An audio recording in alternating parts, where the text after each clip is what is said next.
We are officially back on the Kingswood. Yippee. So, what are we doing today? We've got the floor pan in. We've got this rust over here that we need to sort out. Now, I'm trying to do this as quick as I possibly can. I don't want to drag this out. So I won't be using the full pan, plus they don't fit great. We'll cut out the bare minimum once I cleaned all this up. So just attack this with a screwdriver, and like everything else on this magnificent specimen of a car, it's worse than I thought. We've got it, so I'm going to have to cut out more than I originally anticipated. Once again, this is not a big dollar build, so I'm trying to cut down the time as much as I can.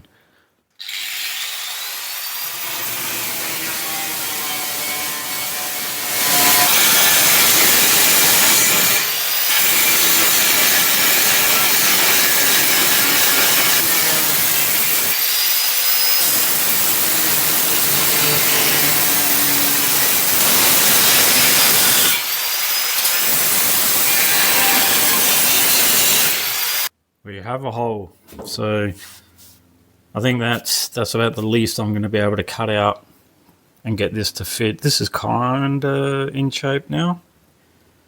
Just need to refit and start marking everything out and do some more cutting. Test fit.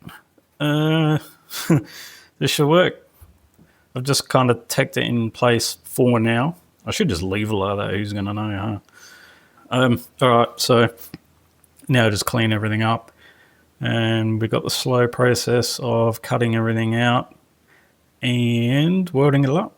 Oh, I do have to clean it up and zinc it all too before it goes in.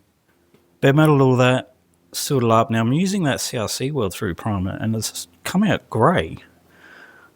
I'm not real keen on that.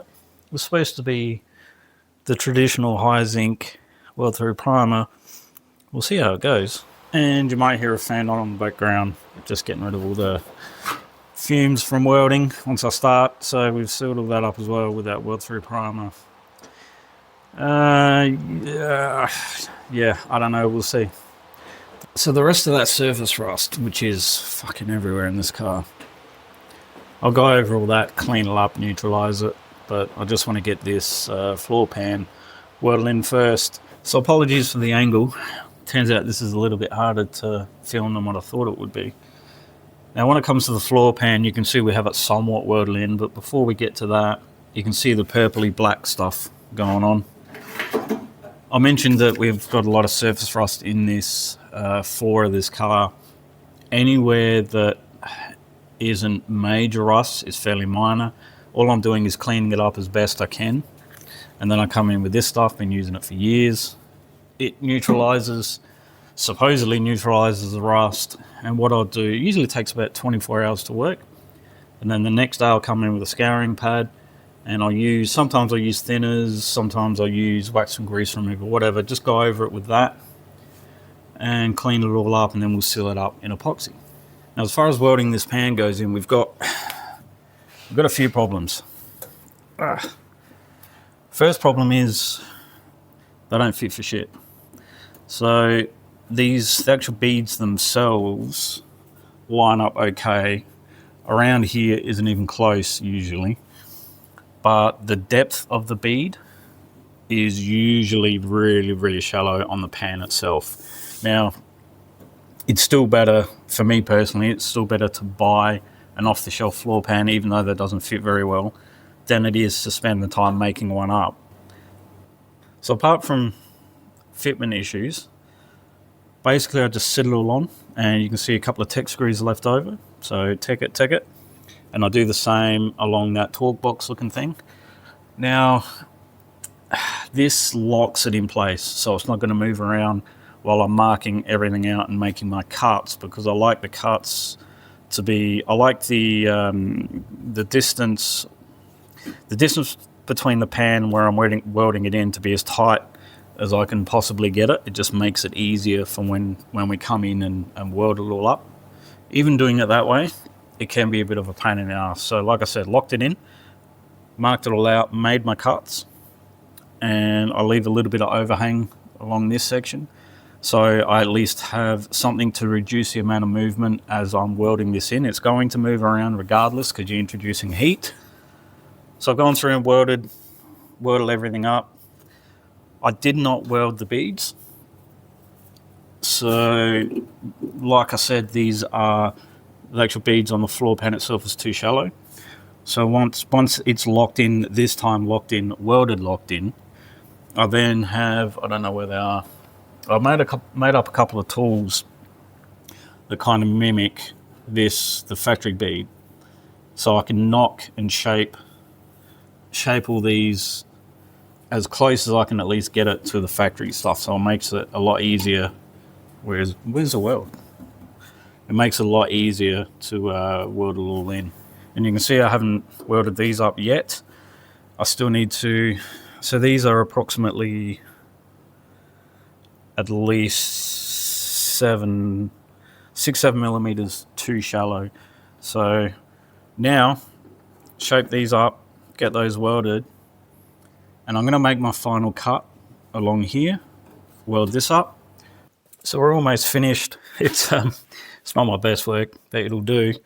While I'm here, I'll just sort of point out how far out these are. I cocked this up. I shouldn't have cut this so short. I should have come back past where the end of these beads were rolled in the replacement pan, but oh well, what can you do? So you can see how shallow that is. And we'll take a really quick measurement. So that's sitting about 5.5 millimeters high on that point. So we need to try and shape that to match the factory floor. So I'm going to say that's good enough. Not my best work, but it'll do. I've also cleaned up some of the surface rust-ish areas and treated all that. We've got it sealed up for now. You need to let me know what type of sound deadening you want to use. I kind of want to, I don't know, I'll have a chat to you about that later. You can see we've done some disassembly work, and that's because we need to tackle more of that rust that we discovered. So this is what we're moving on to. You remember that we discovered this surprise bit of rust through here. So it looked like it was all okay through here until I hit it with a wire brush, and then it just completely ripped through and revealed these rust holes which need to be repaired. Now on top of that, we did some further digging and we have rust underneath this as well. And this is obviously what's led to the rust in the floor pan, because water's got through, ran down into the floor. That sound deadener stuff just soaks it all up and you get rust. So quick catch up. Unfortunately, as you know, I've got problems with my back and both shoulders. Once I completed the floor pan, my left shoulder just completely locked up. So we're a little bit behind, but I was able to get help to remove the bonnet and the guard so we can at least try and move forward on this corner section. We'll just hit the painkillers and try and knock it out as quick as we can. Now, original plan was to purchase the aftermarket part for this section. Now, apparently they don't fit for shit. Surprise, surprise.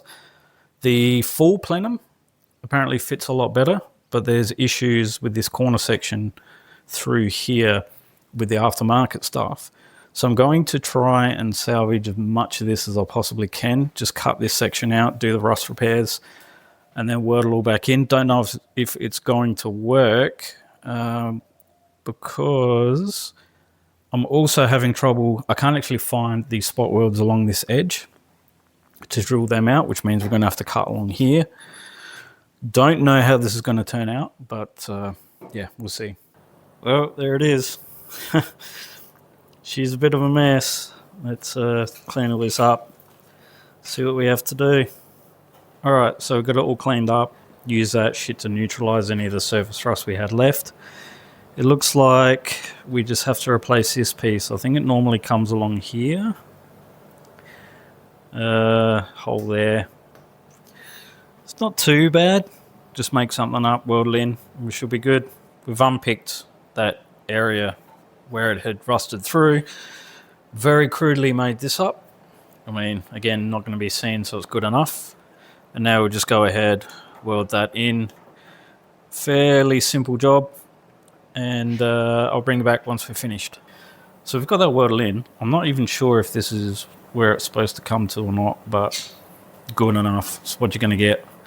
Now, as far as what else do we have to do? So we've got the couple of red lines there. A little bit of porosity in the welds. I'm hoping I can come back in and fill that in.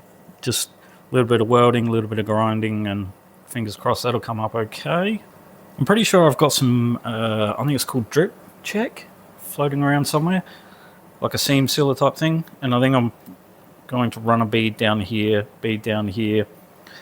and also have some, hopefully, I have some single stage epoxy type sealer paint floating around. I might just give it a quick coat in that. So we've got this area finished, good enough. If this was a big dollar car, you'd want to unpick this entire section across the front and just see what's going on underneath it. With this one, we're just doing the bare minimum, trying to keep cost down. I think we'll leave it at that for this video. What have we got left? So when we come back, got this rust section to do, tidy this up, got rust that needs to be sorted out on that, and we also have the radiator support panel. So we've got a section, quite a large section we need to cut out of that, but I think we'll leave that till next week.